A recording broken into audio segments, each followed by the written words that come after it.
بسم اللہ الرحمن الرحیم۔ عزیز طلباء کرام، السلام علیکم ورحمۃ اللہ وبرکاتہ۔ عزیز طلباء، علم الصیغہ کے پچھلے سبق میں ہم نے کلمہ کی تعریف اور اس کے اقسام کو جانا۔ آج کے سبق میں ہم فعل کی تقسیمات کو جانیں گے کہ صاحب علم الصیغہ نے فعل کو کتنی اقسام میں تقسیم کیا اور ان کی آگے کتنی کتنی اقسام بیان کی گئی۔ عزیز طلباء، فعل کی تقسیمات کی بات کریں، فعل کی اقسام کی بات کریں تو فعل کی 5 قسمیں ہیں۔ مختلف اعتبارات سے فعل کی تقسیم کی گئی، معنی و زمانہ کے اعتبار سے، نسبت کے اعتبار سے، اثبات و نفی کے اعتبار سے، حروف اصلیہ اور زائدہ کے اعتبار سے، حروف صحیح اور حروف غیر صحیح کے اعتبار سے۔ عزیز طلباء، معنی اور زمانہ کے اعتبار سے فعل کی 3 اقسام ہیں۔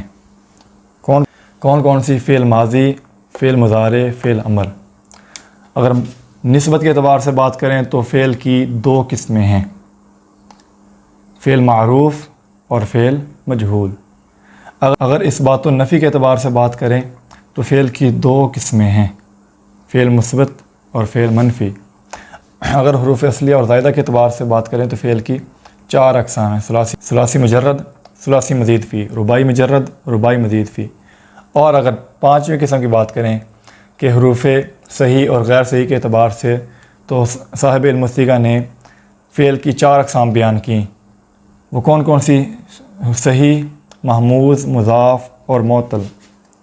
اگلے سبق میں انشاءاللہ ہم ان کو تفصیل کے ساتھ پڑھیں گے کہ ماضی، مضارع، امر، معروف، مجہول، مثبت، منفی، ان کی تعریفات کیا ہیں۔ اسی طرح صحیح، محموز، مضاف، معطل، ان کی تعریفات کیا ہیں اور آگے ان کی تقسیم کیسے کی جائے گی۔